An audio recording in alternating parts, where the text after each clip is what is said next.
Then let's go.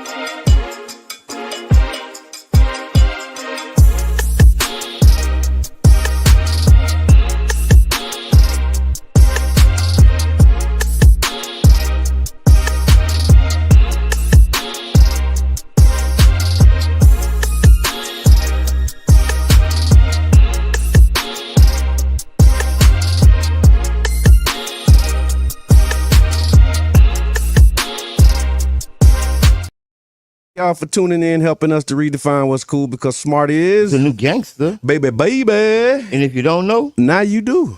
And yeah, we here for it. So hope you here for it too, man. Tag a friend, tell a friend, tap in. We up, we running. Let us know where you are. Where you listening from? Are you listening from St. Pete, Clearwater, Tampa, Sarasota? Where in the Bay Area are you? And if you're in the Bay Area, if you're in St. Pete, where you at? Are you in the car, in your house, at work? What's happening? Let us know. Put it in the chat, man. Let us know while you listening to the Tampa Bay Breakfast Club and you rock with us heavy. What's good, Mr. Edmond? oh man, it's great day to be alive. Every day is a great day to be alive. And I'm with that. I appreciate that, because yeah, we do need life, health, and strength as the first step. Yeah. Right? How you doing, brother? Man, I'm amazing, man. I'm blacktastic, feeling good, like all those things, man. Just really excited about what's ahead. Blacktastic. Blacktastic, Ooh. blacknificent, like all of those things. You dig what I'm saying? Yeah. Yes, sir. Yes, sir. Yes, sir. That's groovy. Yeah. So for those who were on the radio, the radio audience, y'all heard the Monday morning mix, and we want to know what y'all think about the Monday morning mix. So give us a call, let us know what you think and how you feeling about it. And if you on Facebook listening live, tell us, man, or what song or what playlist get you going? Like what's on your list this week, man? What you listening to, Mr. Edmond? Right now, I haven't been listening to music. I've been listening to YouTube and financing. Okay. Is podcasting or just YouTube University? All of the above. Yeah. Podcasts, Yeah. different educational videos. Right. I haven't been listening to too much music. A lot of music? No. Okay. Oh, man, you good, because I mix it up a little bit. I love my music. I got Killer Mike and... I seen you. I seen your list. You seen it? You seen my profile?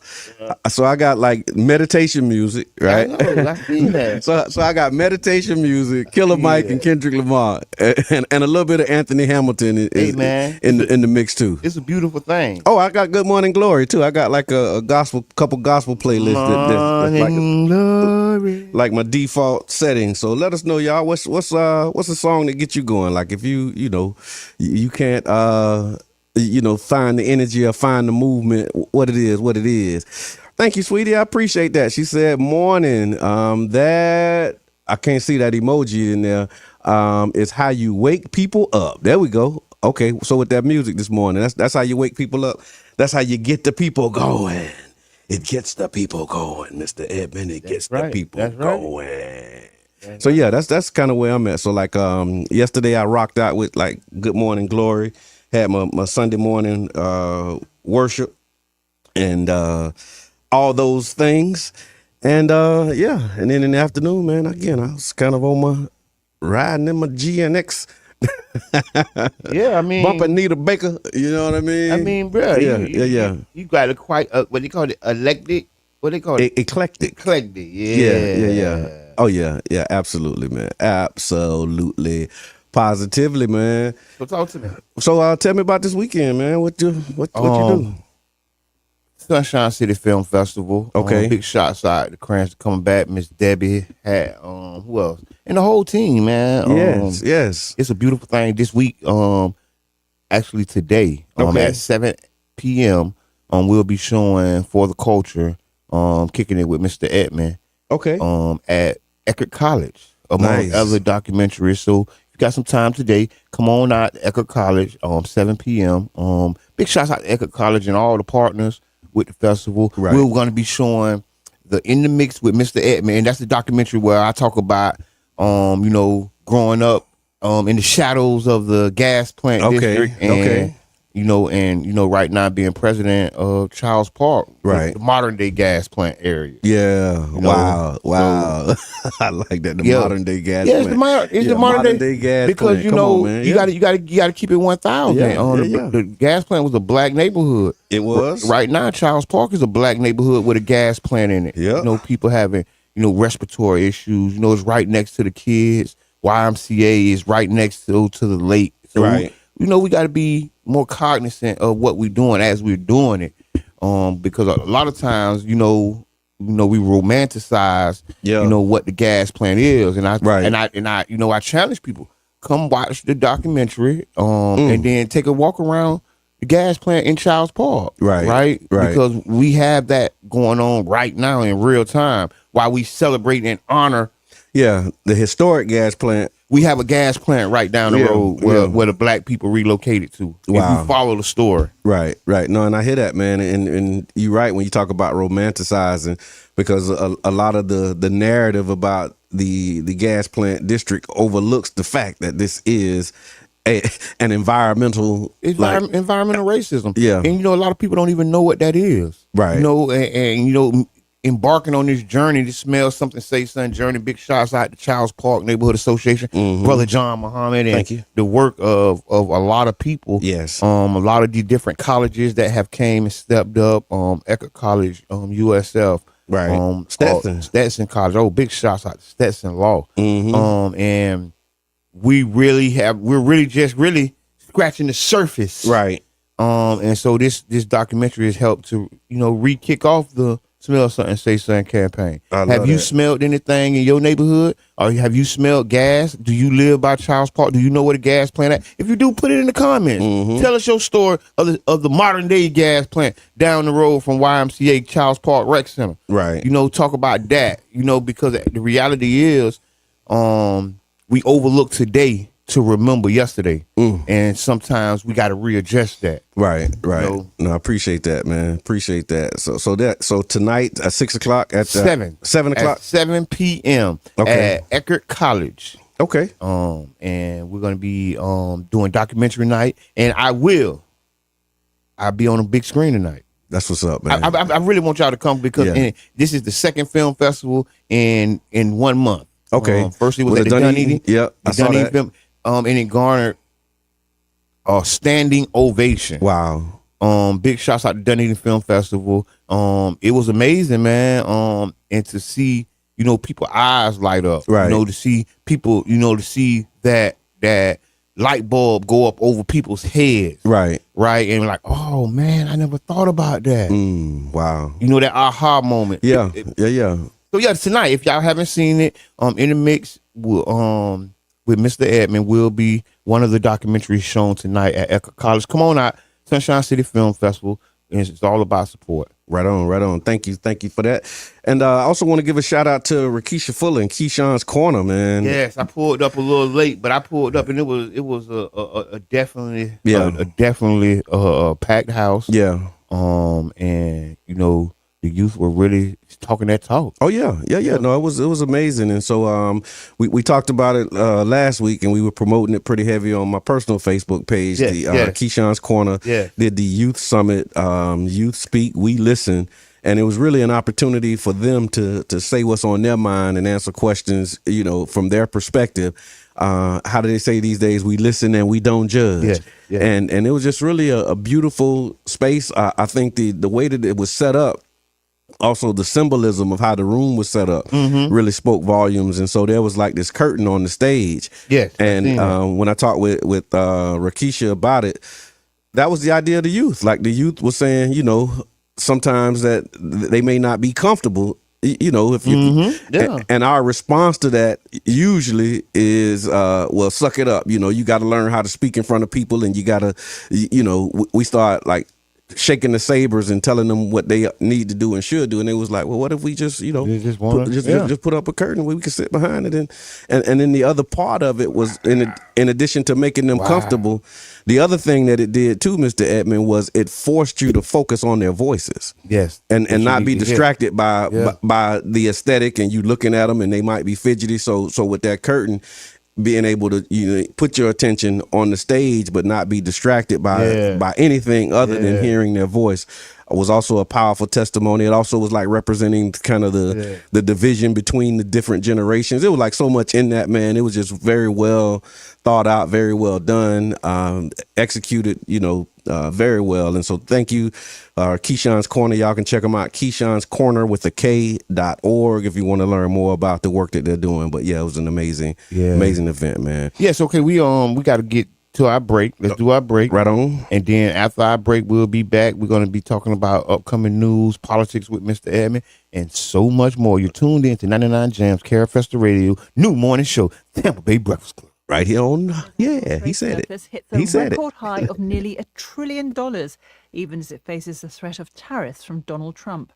A Los Angeles fire chief warns that the next few days will be critical as more strong winds are forecast. We just stepped right back into red flag conditions with increased winds. We got our work cut out for us still. The British Prime Minister Keir Starmer sets out plans to use artificial intelligence to boost the UK's economic growth. This is the global race of our lives. The question is, which of those will Britain be? AI maker or AI taker? And millions of people are taking part in India's huge religious festival, the Kumbh Mela. Amazing. India is a spiritual heart of the world. I feel amazing. The water is cold, but the heart is warm. That's after this bulletin. Hello, I'm Roisin Hastie with the BBC News. China has reported its biggest ever trade surplus just a week before the inauguration of Donald Trump, who's promised to impose tariffs on Chinese goods. China's exports last year were nearly $1 trillion more than imports. Around a third of that surplus was with the United States. The announcement was good news for the Chinese economy, which is struggling with weak domestic demand and other problems, but it's likely to lead to calls abroad to restrict Chinese imports. More from Mickey Bristow. Economic growth in China has been built primarily on exports, also on infrastructure spending in China, but primarily on exports. Now, if your main driver of growth is facing problems because people are going to put tariffs on your exports, you're not going to be able to sell as many to the outside world. That's a problem for China. So they're going to be pretty worried about what's going to happen this year. Meanwhile, the United States has unveiled tough export controls on advanced artificial intelligence chips in an effort to limit access to China. A three-tier system will see Washington's closest allies granted unfettered access to the hardware. Countries like China and Russia will be locked out. As hopes of an imminent breakthrough in the Gaza ceasefire talks grow, sharp divisions over the potential deal have emerged in Israel. 10 members of the governing coalition, including members of the Prime Minister's own party, Likud, have sent Benjamin Netanyahu a letter opposing the ceasefire deal. Israel's far-right finance minister Bezalel Smotrich has said Israel must open the gates of hell on Gaza until Hamas surrenders unconditionally. Israel's Foreign Minister Gideon Saar said there's been progress in the talks, though some sticking points are known to remain. It looks much better than previously. I want to thank our American friends for huge efforts they are investing to secure a hostage deal. We want a deal. We work hard to have this deal. Officials in Los Angeles say the battle against the wildfires raging across the region is at a pivotal point. They've said strong winds were increasing after a lull over the weekend. Peter Bowes reports from Los Angeles. The winds have kicked up again with strong gusts battering much of Greater Los Angeles and neighbouring Ventura County. The National Weather Service has issued a red flag warning, describing it as a particularly dangerous situation, with the winds strong enough to potentially cause explosive fire growth. 3 blazes that started last week are still burning. 2, the Pacific Palisades fire near the coast and the Eaton fire further inland around Pasadena are still largely out of control. Officials insist they are prepared for the worsening conditions, with fire crews being redeployed to the highest risk areas. World News from the BBC. Millions of devout Hindus have plunged into the cold waters of the River Ganges at the start. All right, just like that, we're back. Welcome back to the Tampa Bay Breakfast Club. I'm your brother John. And I'm the one and only Mr. Edmond. This program is being brought to you as part of the New Image Project of the Community Development and Training Center, a.k.a. See That? See that. And we like to thank y'all for tuning in, helping us to redefine what's cool, because smart is the new gangster. And if you don't know, now you know. For real, for real, for real, for real, for real, man. So yeah, you just was listening to Democracy Now! The War and Peace Report, man. And it's a lot of war and very little peace talk on that War and Peace Report. Yeah, I think, and then there's a lot of wars that's not ever being mentioned. A lot of the wars going on in Africa, a lot of the wars going on surrounding, our black brothers and sisters. Right. Yeah, so it's a sad day, man. It's a sad occasion. It really is. It's a lot cooking, man. And in the midst of all of the sadness, we got to celebrate some of the goodness, man. And that's what we're here to do. That's what we're here to do. I mean, you got to have balance. We acknowledge it and experience and all of those things. But I want to give a shout out, man, to Antonio Brown, just with the Competitive Readers Coalition and all of the things that he's doing. He actually put out a new ebook, and it's a free ebook. Yeah. And the ebook is for fathers who are navigating the challenges of child support and joint custody, or those who you might know who are dealing with that. And the ebook is called Empowering Fathers, A Guide to Navigating Child Support and Joint Custody by B. Antonio Brown. It's a powerful ebook, and it was written to help fathers understand the complexities of child support, build strong co-parenting relationships, fight for joint custody with confidence and clarity, and stay resilient and focused in the battle while you're working towards helping support your children. And so you can actually go to the Competitive Readers Coalition page, also Tampa Bay Breakfast Club page, and you can click to download the book for free for a limited time. But definitely want to give a shout out to T. Brown, if you know his story, man. Very powerful testimony and a great opportunity to share some wisdom, knowledge, and information with the community. So congratulations to T on that ebook. And y'all make sure that y'all go get it, man. Check it out. Yes, big deals, big deal. Man, what's happening in this world of politics, Mr. Edmond? Oh man, the world of politics with Mr. Edmond.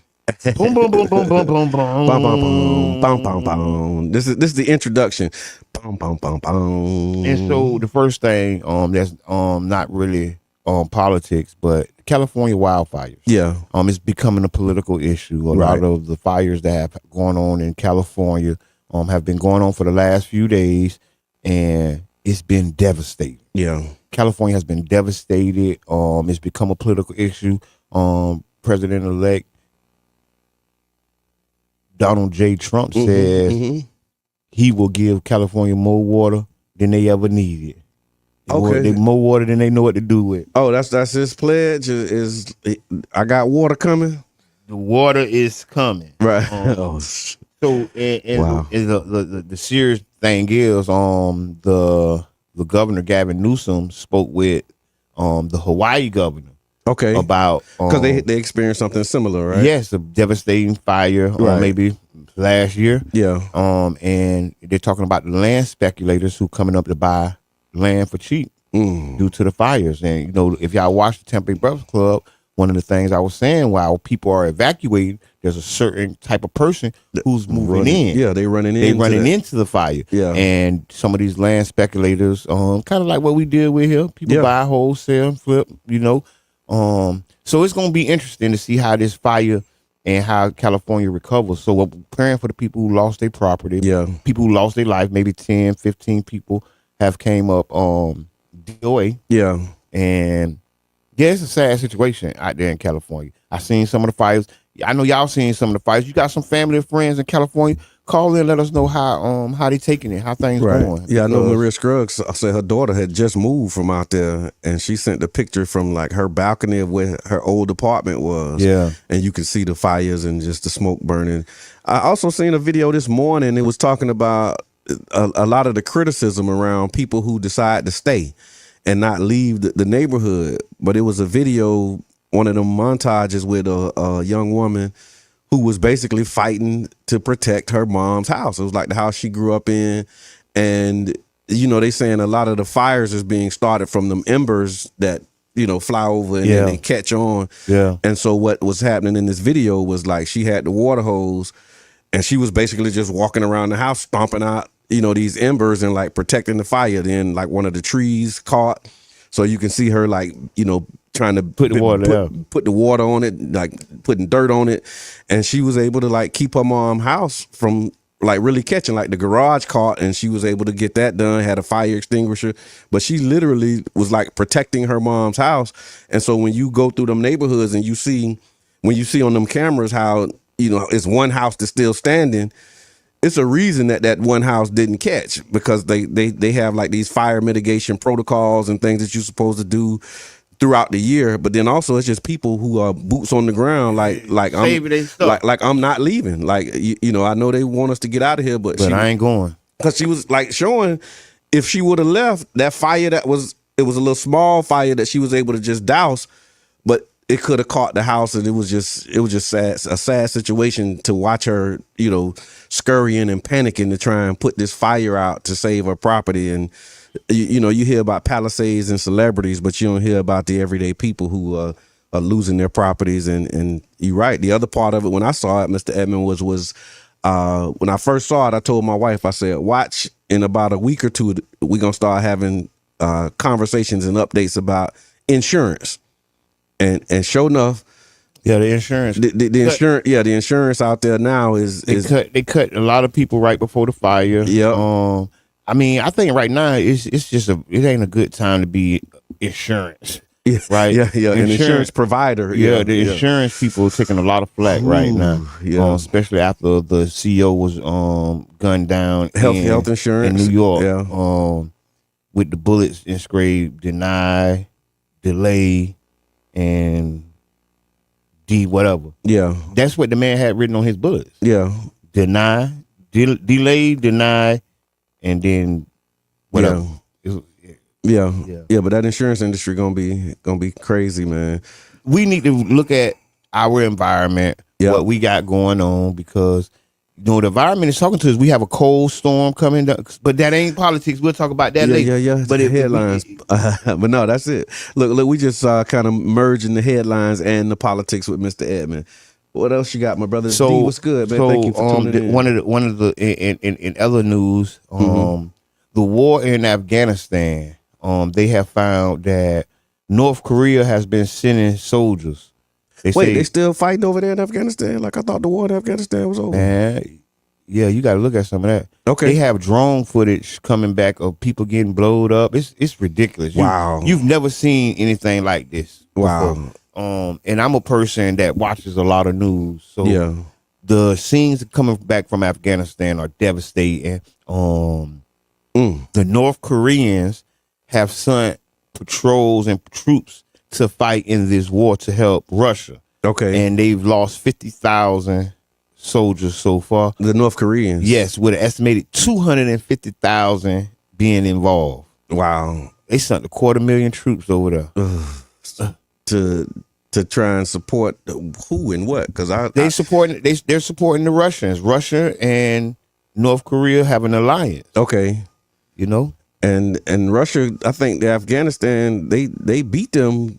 Afghanistan, like way back in the day, not way back, but like Afghanistan. In the 80s. No, not Afghanistan. I said Afghanistan. I meant North Korea. I said North Korea. Okay, North and you Korea. said North Koreans were in Afghanistan. That's why I was like, what my happened? bad. I'm trying to follow. That was a brain fog. Okay, I meant Ukraine. Ukraine. Okay, thank you. Because I'm like, they still in Afghanistan. No, because it might be they lost. Yeah, they lost to them. Yeah, but they still might be fighting. So I ain't. No, the Taliban is back in power, and I don't know enough to be like, ain't nothing happening. No, the Taliban back in power in Afghanistan. Since you want to bring it up, that's what I'm. You brought it up. Okay, I was just trying to follow what you were saying. One of those moments. Okay, gotcha. And so in Ukraine, they got North Korean soldiers in Ukraine supporting Russia, and the North Koreans are taking losses. Okay. Gotcha. I keep saying Afghanistan, the Ukrainians. Okay. But I guess it's another war that we don't got no business being a part of. Yeah, I mean, at some point you start looking at the how you doing resources. Thank you, Yubi. He said no, we left Afghanistan. I remember that, but I didn't know if they were still over there, and some people might still be fighting. I saw something where it was saying President Biden signed the Social Security Fairness Act into law. And President Joe Biden, he signed the Social Security Act into law last week, marking one of the final significant legislative actions of his presidency. The law eliminates provisions that previously restricted certain public sector retirees and their surviving spouses from claiming full Social Security benefits. So the purpose of this act basically ensures the economic security and dignity of retirees, particularly those who have worked in the public sector roles as teachers, firefighters, police officers, and other postal workers. Over 2.5 million Americans will actually see an expanded Social Security benefit with increases of up to hundreds of dollars per month. Some of the provisions that were repealed, the limits on Social Security benefits for retirees to who also collect pensions, because I guess if you got a pension, they would limit your ability to collect, your full Social Security, but they removed that restriction. They've also repealed restrictions on benefits of surviving spouses of affected workers. And so if you are the surviving spouse of somebody who was supposed to get Social Security benefits, but they also had a pension and couldn't max it out, they've repealed that. And so it actually had bipartisan support, and both the House and Senate passed it. And actually what they were saying, Mr. Edmund, is that Biden is the first president in over 20 years to expand Social Security. And it's highlighting like the legislation as a commitment to keeping promises made to working class Americans. Wow. Yeah. I think they were saying some people gonna get like a $350 a month bump. Oh no, I think anything surrounding Social Security, when they can pay it before they cut it off, is good. Yeah. And I also think that Biden and this push to do stuff, I mean, you got to be more bolder, because I think this is something that should have been done, mid-term. Yeah. In the middle of his, 6 days left. Yeah, and you trying to do stuff, and then Trump is going to come back and reverse what you did. Yeah. For the stuff he don't like. You get what I'm saying? So if it's reversible, yeah. If it's reversible, he going to try and do it. And then I also saw there was a case in Jacksonville highlighting a growing issue. Look, it's crazy how they write these stories. So I'm going to just read it and then let you react to it, right? A shocking case from Jacksonville highlights a growing issue in correctional facilities. All right. Nathan Williams, a criminal defense attorney, was arrested after deputies discovered his legal documents were laced with synthetic marijuana, commonly known as K2 or paper dope. Investigators allege that Williams collaborated with inmates and their families to smuggle drug-soaked papers into the Duval County Jail in exchange for money. He was arrested on January 5th, and the charges include 2 counts of giving drugs to an inmate, 2 counts of conspiracy to introduce controlled substances, unlawful communication with a two-way device, and receiving communication from an inmate, giving or receiving information to an inmate. The attorney, the lawyer actually admitted, he was admitted to the Florida bar 2014, and he's one of 21 people who were arrested in an 11-month investigation into drug smuggling at the jail. During this past period of this investigation, they said overdoses at the facility declined by 61%, dropping from 23 in 23 to 9 in 2024. Ooh. Yeah. Yeah. Drug-soaked papers, legal documents is how he's introducing this into the prisons. Yeah, I mean, I think that, in jail, for those who don't know, there is a drug epidemic. Yeah. And people are making their livings. Look like some lawyers are making their livings off selling drugs to people incarcerated. Yeah. And that's why a lot of the brothers coming back all messed up and acting all wild and on that K2 on that stuff because they smoking it. I got a family member that was on that coming home. Yeah. You know what I'm saying? That synthetic stuff is almost some of the worst drugs ever made. And, just like we heard about the correction officers that was beating up people and trying to kill people. These people are crazy. They doing what they want to do. Yeah. It's crazy. And that's what they were saying, like, you know, kind of the bigger picture of Somebody it. read it on them. Yeah. Yeah. In order to find them, in order to get that somebody paper. roll like a roly-poly. Well, they said it was 21 other people. And yeah, so, they rolled like a roly-poly. Roll like a roly-poly. So the bigger picture, again, using drug-soaked paper to smuggle substances into jails is a growing trend nationwide, they said. Yes, and, like, hear me now. Yeah. Like, some of the people that you think smoking crack is actually smoking this K2 synthetic weed, chemicals, and a lot of the people, like the people that you see at them bus stops nodding, and you think it's heroin, you think it's all this. No, it is the fake synthetic. Is that still being sold over the counter? I remember they were selling it. I wouldn't doubt it. Yeah, I know they was like, I mean, more than likely, but I know at one point it was like not even. Like you can go in and be like, let me get 2 of them, let me get 3. And they took it off from that access. But that's what I mean when I say still being sold over the counter. Yeah, but it's still being sold. Right, right. People are addicted and having overdoses. And that's what they said, that the drugs can be chewed or smoked, which is posing serious health risks. According to a 2024 report from the National Library of Medicine, these substances can have severe toxic effects. And this case basically raises significant concerns about professional access, they're saying, and how people are exploiting, particularly lawyers are exploiting this professional access for illegal activities, and also proposing, you know, having conversations about the broader challenge of drug use in correctional facilities.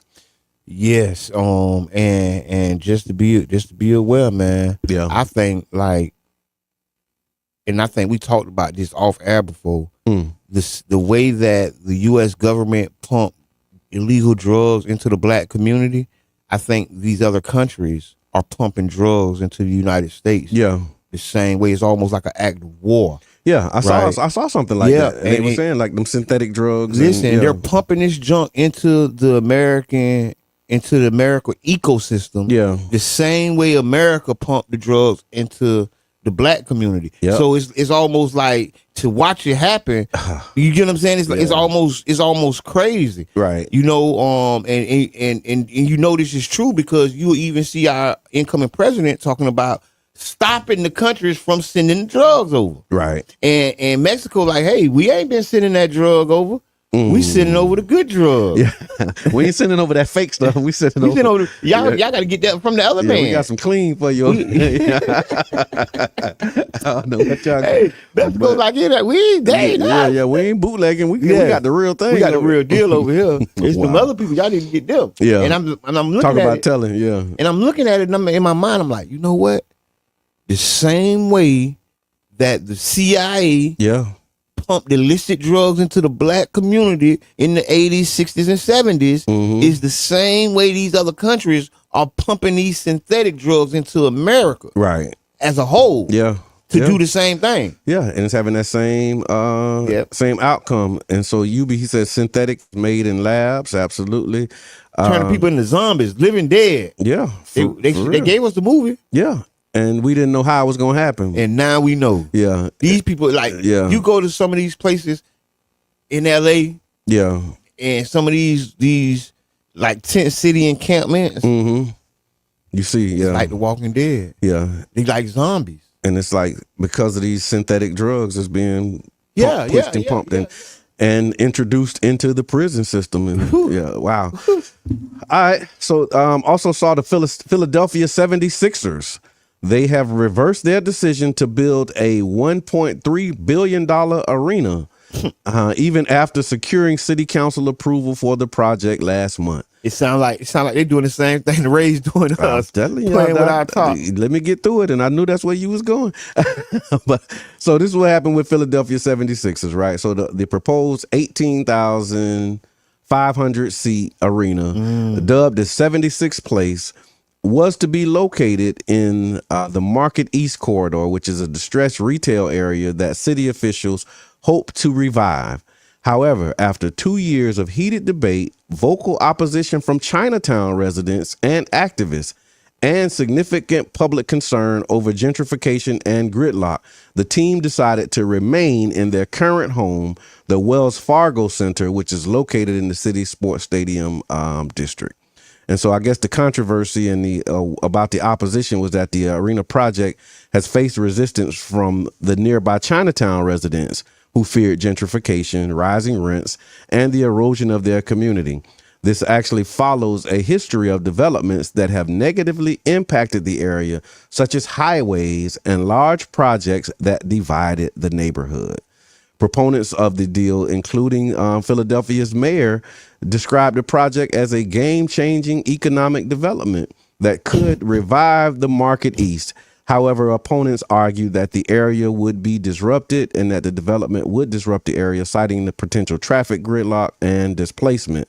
And so despite gaining the approval of the council on December 19th, the 76ers struck a deal to remain in their current location, and supporters of the project expressed their frustration, feeling like they were used to push an agenda that ultimately fell through.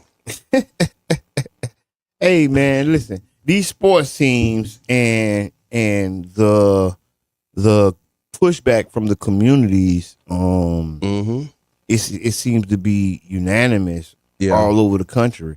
No matter if you're here in the Tampa Bay area, if you are in Philadelphia, there's fears of gentrification, and then I also hear the same language as the revitalization and bringing back. So I mean, same play, like literally the same play, like the game-changing economic development opportunities, like that was highlighted. Here's something that UB put in the chat. He said, "Ironic, protect Chinatown and take our towns," and we see that. So we see the Chinaman was able to get reparations. They did. Okay. That was Japanese. Okay. Yeah, Japanese, but they're working with some people out. I saw that. Japanese working on reparations. Councilmember Gabbard, thank you for tapping in. Yeah, Japanese is working. The Chinese is working on reparations. Okay. No. But howsoever.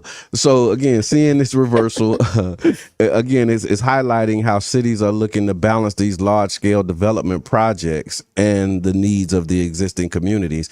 And again, what would you say could be some lessons that St. Pete can learn from the 76ers decision to stay where they are and not go to another area? I don't think I think every team, every city is in a different scenario. Yeah. So like this nightmare scenario that we're in, these other teams or these other cities are not getting themselves into that. Okay. Like they're into some situations, don't get me wrong. Sure. But the uniqueness of what we're into, like the 76ers, I mean, they're not talking about leaving. Their whole life been in the 76ers. Yeah, Philadelphia. So they ain't. They're just relocating within the city. Yeah, they're not holding the city hostage. Yeah. They're not manipulating the emotions of the 76ers. I don't know. I'm just. Yeah, I hear that. You know what I'm saying? Yeah. Because every team different. Yeah. And this is a different scenario that we dealing with. And, there's always something to learn from all this stuff. Absolutely. So keep your eyes on that, man. Pay attention. But yeah, the 76ers, I thought it was interesting to see how they, and I don't know if it's because they're responding to like the pushback. Or they ain't got no money. Yeah. Or that bag light. We need to double click on it. Yeah, right? or that bag light. Or if they agreed to do something that now they can't do, and they saying, okay, forget about it. We just ain't gonna do it. And then it's somebody like, man, wait a minute, man, I told you, you said what you said, man. right. But they said they got the council's approval, but the team decided not to do it, and so because obviously it's financial. Yeah. So obviously what they gonna want to do is go back to council and say, listen. Yeah. Now we would do it if y'all gave us an extra $100 million. Couple more dollars. No, I hear that. It sounds like the same play. Sound like the same play. So listen, y'all, you listening to the Tampa Bay Breakfast Club, and we doing headline news and politics with Mr. Edmond. We kind of rolling them all in together. Let's take some of the comments. Let's see what the people saying. What did it So John Bailey, good morning, Breakfast Club family. John Bailey checking in, appreciate it. UB was talking about Skid Row. When we were talking about Trump earlier, King Jab said, I bet he thought they wasn't go tell. Oh, no, the lawyer. So we were talking about a lawyer who introduced drugs into a prison. And Jab said, I bet he thought they wasn't going to tell on him as he worked the deals to tell. And then we was talking about the Trump and his laws that he's doing, stuff that he's trying to do. And Tony Wells said, if it's not reversible, he's going to do it if he wants to. Hashtag well said. And yes, UB again said that the insurance is taking a lot of flack, but they have taken a lot of money. And so, yeah, out there in the California wildfires, the insurance is going to be a huge issue that we need to pay attention to. Thank y'all for the comments, and thank you for your participation. I do have a what the people say too. While we doing what the people say. So I asked people on my Facebook, and we've been doing these non-scientific polls, right? Asking people different questions, and happy to share what the people say. And what the people say is being brought to you by yourbrotherjohn.com. Y'all check him out. So the question was, what's the best thing that happened to you this week? All right. Yeah. And if you had to answer that, Mr. Edmond, what would you say was the best thing that happened to you last week? I would say the Sunshine City Film Festival. Having For the Culture in the mix with Mr. Edmond, the documentary playing at multiple film festivals. It speaks a lot to the community and how we are impacted environmentally, about the same thing, about the gentrification. Right. I mean, and I love how you're using your art, and you've consistently used your art in your activism. Thank you. And that was like how we connected. Like, we connected with you and the camera, shooting a video of a rally that we were doing in the name of stopping the violence. And so, New Image Project, it was in the works. It's an acronym for New Information Media, Arts and Graphics, and Entertainment. So what that means is, we are big shots out to Afro Florida, big shots out to PDAT, Jake Ann Jones, and Naps, big shots out to Naps, because like I say, my week was made because this project was made. Okay, and big shouts out to them. And y'all can check it out tonight, once again, at Eckerd College at 7 p.m. Y'all all are cordially invited. Look at you making cordial invitations. Yeah, this is cordial you know what I'm saying? Sometimes you don't feel. You ain't beating them over the head. You cordially inviting them. You're cordially invited tonight, 7 p.m. at Eckerd College. And it's going to be a lot of documentaries shown. And one of the documentaries that's going to be shown is For the Culture, Tampa Bay in the Mix with Mr. Edmond. Make sure you catch it. Right on. And so thank you for that. And this week's responses, it actually shows a wide range of things. The ranges from what the people were saying was that, it highlighted some achievements, blessings, personal growth moments from the community. And so here are some of the highlights. So health and productivity was a big one. I kind of kicked it off with one of the biggest things that happened for me was just celebrating, the small wins, man. I've been, on this new habits, new year. Good stuff. And they paying off, man. I'm feeling really productive, feeling real powerful, and got a lot of stuff done that I wanted to do last week. And so that was it for me. Education, we had several people who shared successes related to education, including finding schools and scholarships. Cuz, what's good? Pache Reynolds, she was talking about that. Johnny Boykin, shout out to him. And Jessica LeBlanc, thank you for that. A lot of people were talking about new beginnings. So some folks started ministries, started businesses, launched new projects. Shout out to Marielle Summers. Tag them too for me if y'all know these people, y'all. Marielle Summers, Nicole Gordon, Ada McFarley. Shout out to her. Was talking about some things that she did. Gratitude and faith also was another big thing that came up with the people, man. Many expressed gratitude for life, health, and faith, with some giving thanks to God for opportunities and fresh starts, like Tanya Terrell, Tiffany Webster. Tank was good, man. Okay, I like that. Fresh starts. Yeah, I like that. Fresh starts. Alicia, thank you for that. Several people acknowledged the power of forgiveness. I had one person, I said, what was the best thing that happened to you last week? And she said, I forgave somebody. Ooh. That was pretty big, man. Sometimes that's a part of adulting. Yeah. Growing up, you got to forgive people. People that may not see things your way. On Big Shot side, and this I'm off topic, but on topic. Big Shot side to the Ray Tampa podcast. Yeah. He had former mayor Rick Baker. Okay. And talking about something that happened this week, right? Yes, they were talking about Jimmy Carter's death. You watched it too? Yeah. Come on, man. I rock with 99 Jams and the podcast family. So what made me say this, right? Because they didn't see eye to eye. Okay. The former mayor talks about how Jimmy Carter. Him and Jimmy Carter didn't see eye to eye politically. Okay, gotcha. And we're going to back up and go into politics with Mr. Edmund. No, I just wanted to throw that out there because that was grown. That was grown. That was adulting, and that was forgiving. Okay. A form of forgiveness to me. I got you. When we don't see eye to eye, but we still can respect each other and still honor each other. Right on. Thank you for that. And there was also some professional and community wins that were shared. So people were sharing their career advancements, acting interviews, acing interviews was a thing. Like I killed the interview, found a new job related to my degree, created a personal growth community. So shout out to Sonia Felton, Miss Constance, and Velva Lee. Thank you for that. Family was another one. And again, just key takeaways from what the people say, man. We were asking about what was the best thing that happened. A lot of gratitude and faith. That was like the central theme. And then personal achievements, big and small, was celebrated within the community. Yeah. And then the start of New Year's, inspiring a lot of individuals to make impactful changes in their lives. And so thank y'all. Put it in the chat. Share with us. What is what's a small win this week that you know that can inspire you to take an even bigger step next week? Something you could do small. Start small, and then you can grow large. So the small wins. Yeah, start with the small wins. You got to celebrate the small wins, man. Celebrate. Yeah. So you listening to, again, thank y'all for that. Put it in the chat. Let us know what happened to you. I see T Brown. Thank you. We were talking about you earlier in that ebook. Tonio, if you could put a link to the ebook for people to download in the chat, we would greatly appreciate because that. we want people to know the knowledge that you giving, my brother. Yes, helping people navigate child support, man. That's a huge contribution. And so I definitely thank you for that. And if you could put a link in the chat. And then one of the biggest things that happened this week, Mr. Bailey, he says, mine was having the honor and the privilege to address the Men in the Making MLK dream and how it feels, how I feel it affected me.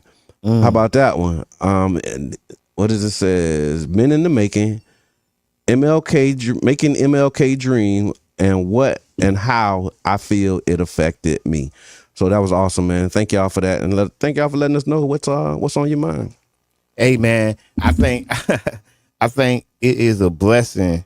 Big shouts out to the whole Tampa Bay Breakfast Club audience. I want to tell y'all are inspiring. The participation is amazing.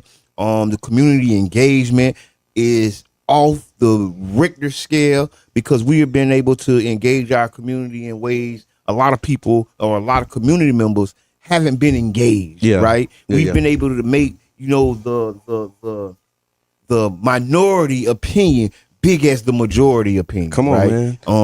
And I just love being a part of it. I love, coming on this ride with y'all. So thank you. Thank you. And speaking of coming on the ride with us, we got King Jab, the voice of the people, into the building every Thursday at 9 a.m. The voice of the people, King Jab. Welcome to the show. Welcome to the ride, my brother. How you feeling this morning? Hey man, I'm good. How y'all doing? We doing amazing, live man. In effect. It might have to. You might have to go around a little bit and get him over there in that corner. Yeah, there you go. Like a bushel. So we asking, what was the best thing that happened to you this week, man? Really, last week. Yeah. It was on Facebook. But now you get to tell us. Well, my response was, That's better. That's better than what. Yeah, that's better. That sounded real good when you said that. Okay. Now, I think the best thing that happened to me this week was I told you I stayed ahead of myself and feel like I upped my customer service because I responded to everybody. Nice. I ain't leave nobody hanging. I answered everybody's questions. Good stuff. Working on that. Yeah. Not looking at it, be like, why you asking me? They got helping me, so right on. It is what it is. Love that, man. That's good. Good news, man. Happy to hear that. And again, we're gonna talk about some community events that's coming up real quick. And so Mr. Edmund did mention the Sunshine City Film Festival. It's kicked off January 11th. It runs through the 20th, and it's 10 days of impactful events. And you can tap in by going to sunshinecityfilmfestival.com. Also, there's an event on January 25th. It's the second annual No Place Like Home community event. And that's Saturday, the 25th from 10 to 2. and it's going to be at the St. Pete College Midtown campus. I was actually at the one last year, and it's an amazing event.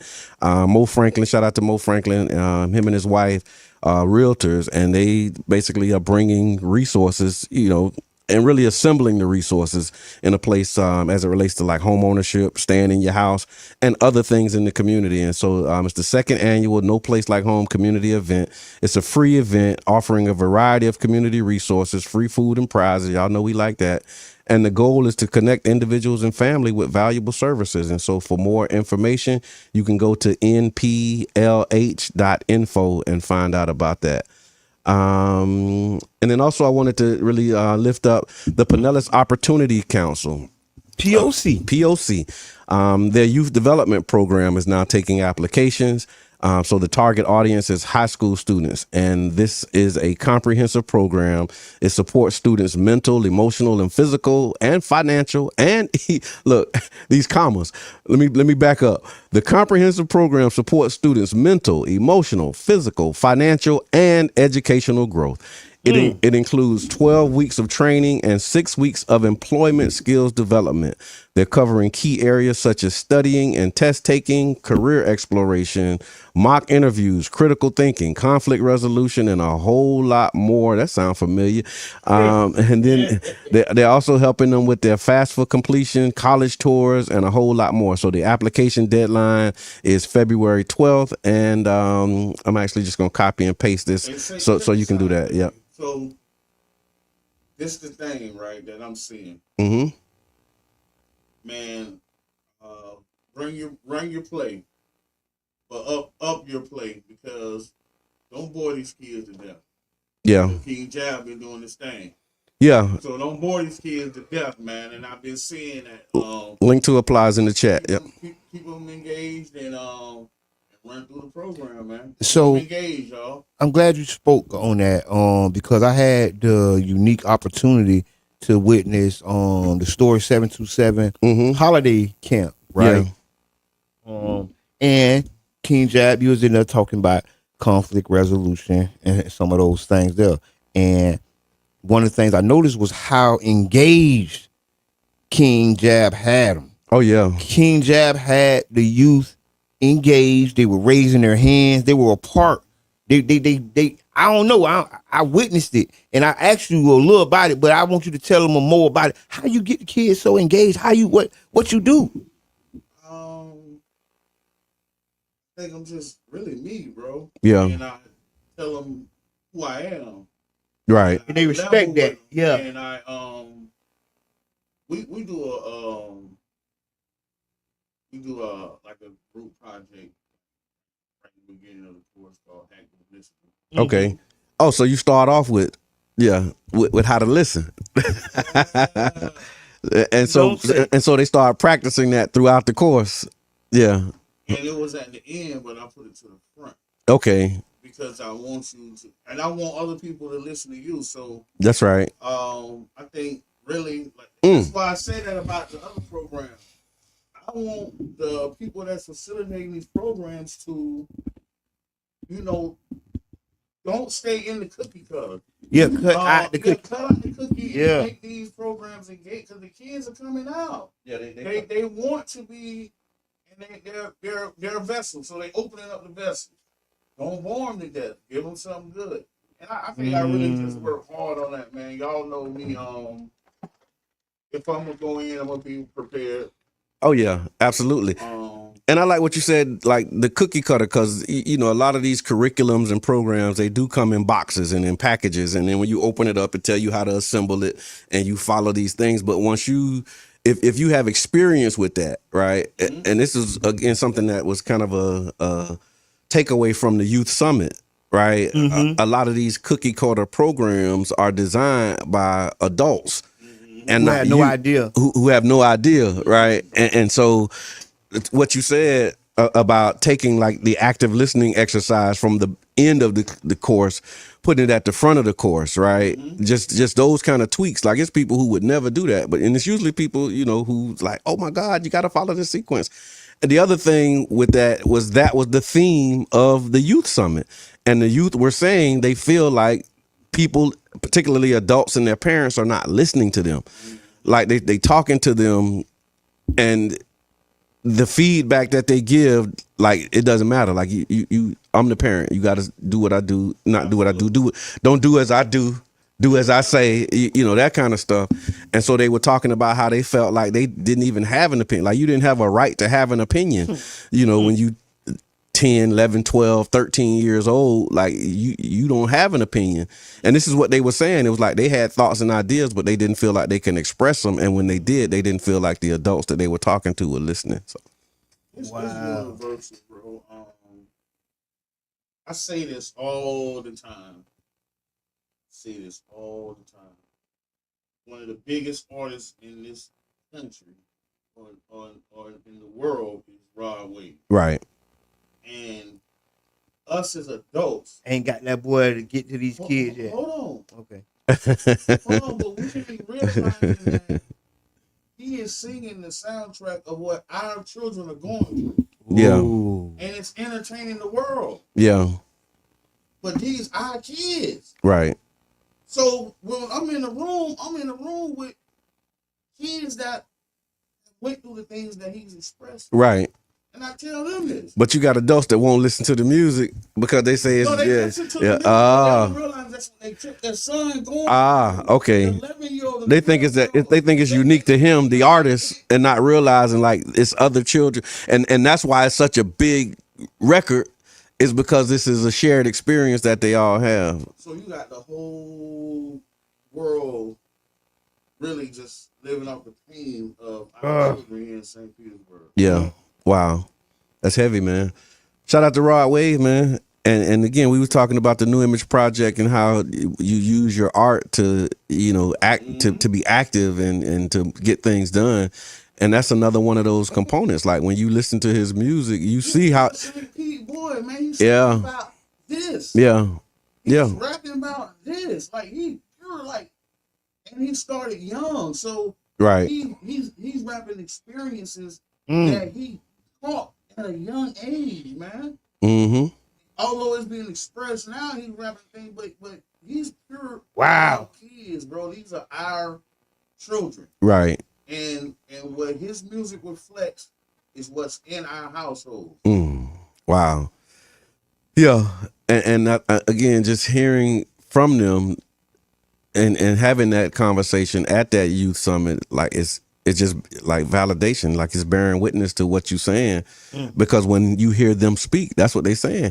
And the other part of one of the takeaways, I guess, from the summit was the peer groups, right?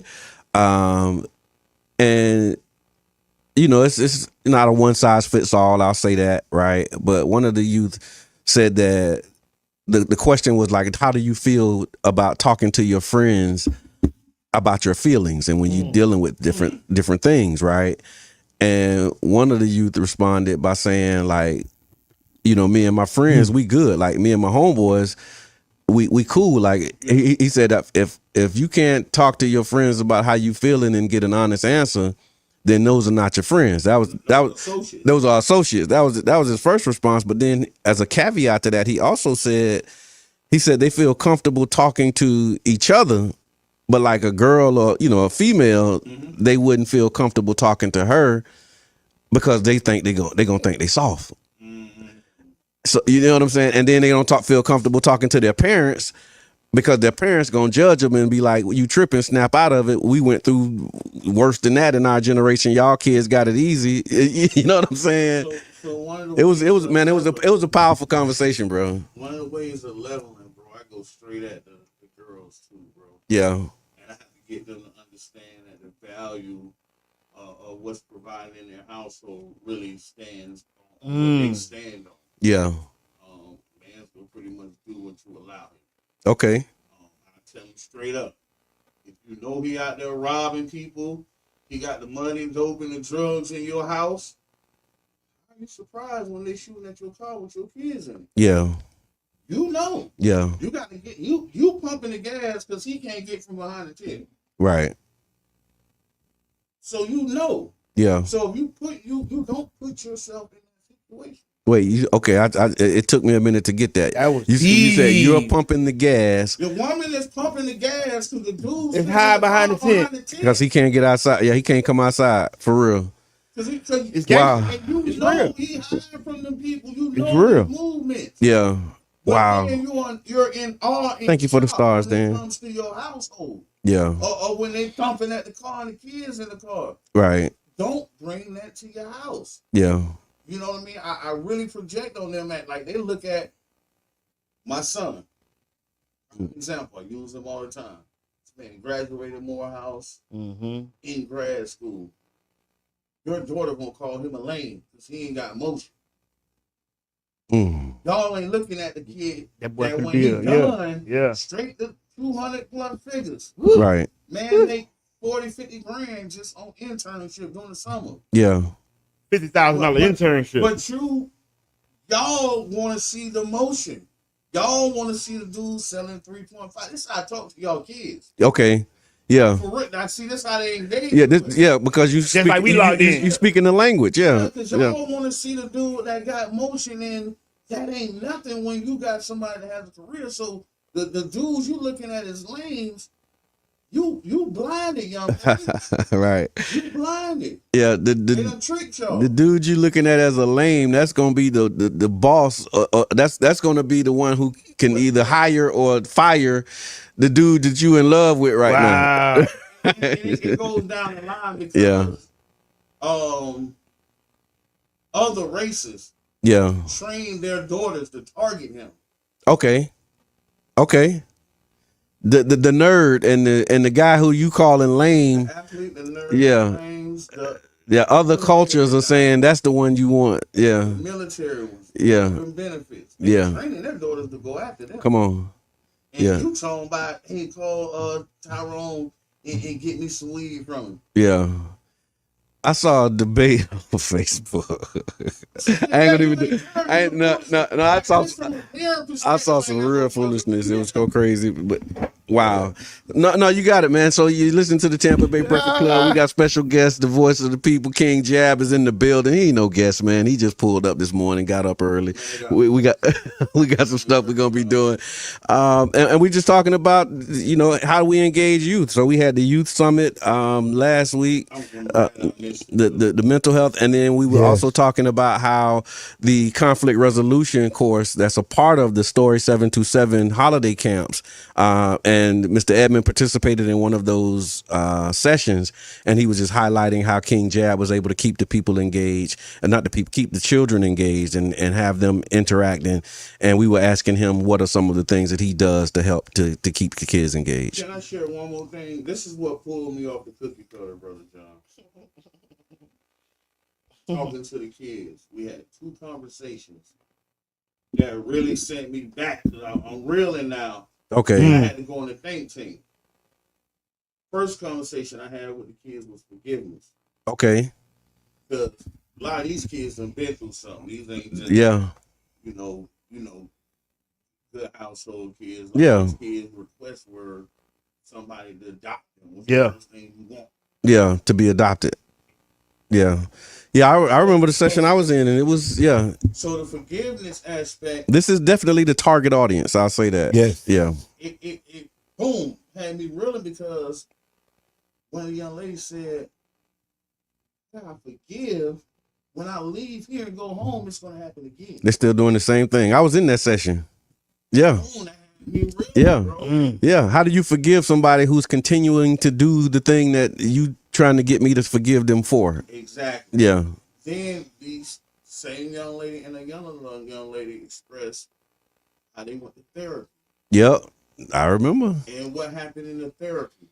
The same thing the kids was telling you. Yeah. They felt like they weren't being heard by therapy. So now the therapy fell in them also. Let's pause on that because I want to pull that string because you're right. And speaking of Story 727, good morning, Eric Jackson.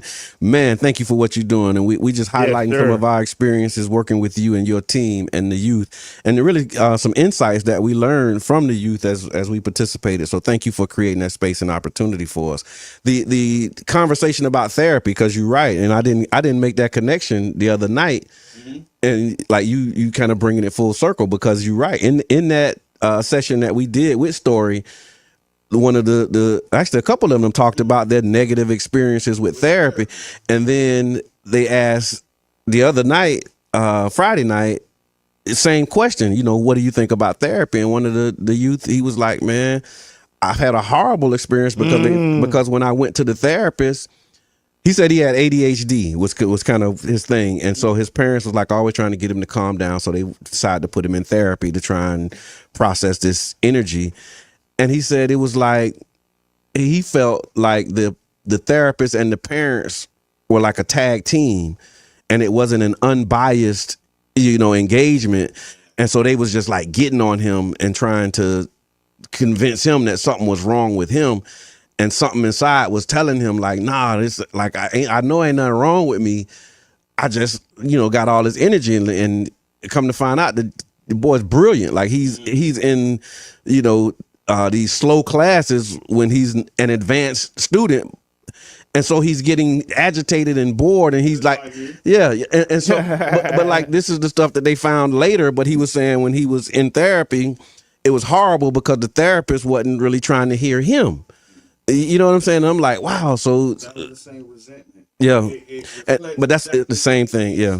Yeah. They said, They feel like they're not being heard. So yeah. Not only by the parents, but the therapist too. also. Yeah. Wow. Because the kids said the same thing. They The did. therapist They is did. not iterating with the parents. Yeah. And I'm telling you my feelings, and you steady talking about my mom and my daddy. Yeah, he said it was more like an interrogation, and as opposed to like a conversation to try and get to the root of some of the stuff he was dealing with. And he said he's just left. And then another one of the young ladies, she was like, she went to therapy and she would just like walk out of it because it wasn't relevant to them. And we talk. That's hard when you go to get help, dog. Yeah, you can't get help. Yeah, and you're right. Like these are two separate groups of youth, and they're telling us the same thing. You know what I'm saying? And so when we start talking about culturally relevant therapists, that ain't just race. Like you got to double click on that and really talk about the environment that they're coming from. Are you familiar with where they come from? Are you able to speak the language of these youth and say things in a way that will get their attention? And that's what I think has been the difference with what you've been doing. And I think one of the biggest problem is it's going to be hard for a therapist or a person hired to admit that. Yeah, it's gonna take some real integrity. It's gonna take some real gumption to say, hey, you know what? This ain't the room for me. Yeah, these aren't the kids that I need to be talking to. Y'all might need to get Brother Jab or Brother Jabbar. Yeah, they're never gonna say that. Right. That's something that the program director or the program manager is gonna have to be able to be like, you know what? These aren't the kids for Dr. Woody who. Yeah.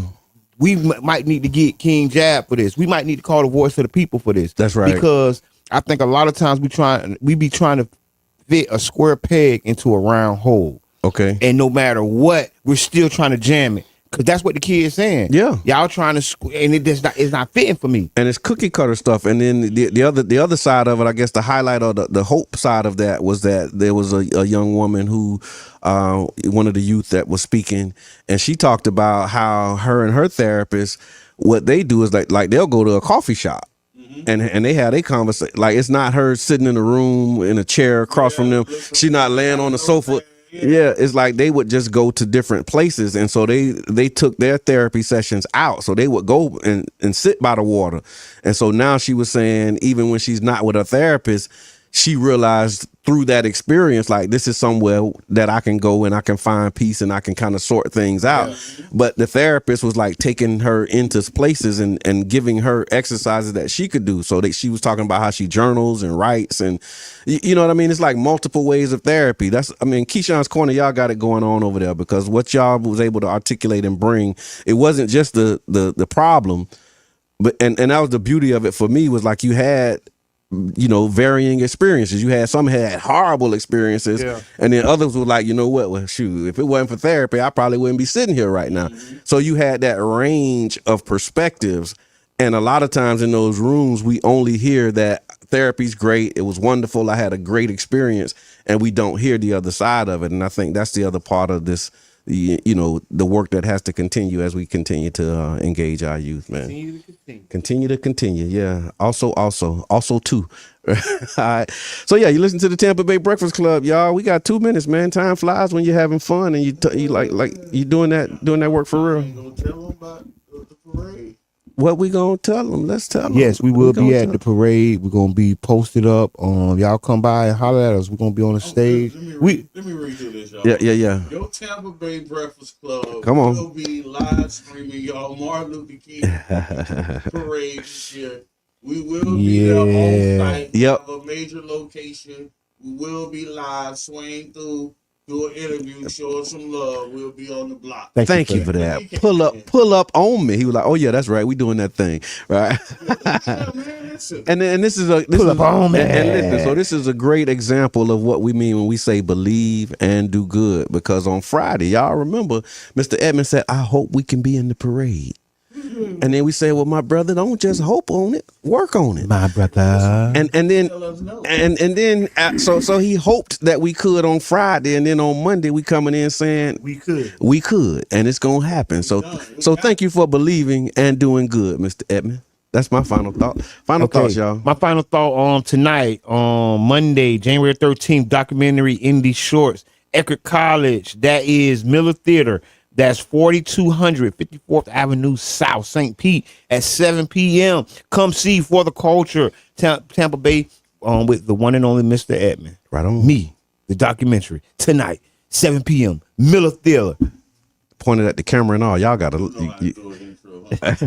Final thoughts, King Jab. Hey, man, just stay focused. One day at a time to get to 7 days at a time to get to a month, 90 days, so forth, man. Just stay focused. One day at a time. Let's start these goals off quarterly. Right on. Up next, Sister Hughes, Make You Lose Your Shoes and Shout All Around the House. So y'all stay tuned. And we want to thank y'all for tuning in. It's been the Tampa Bay Breakfast Club. I'm your brother John. It's the one and only Mr. Edmond. Man, it's King. And we out. Believe and do good.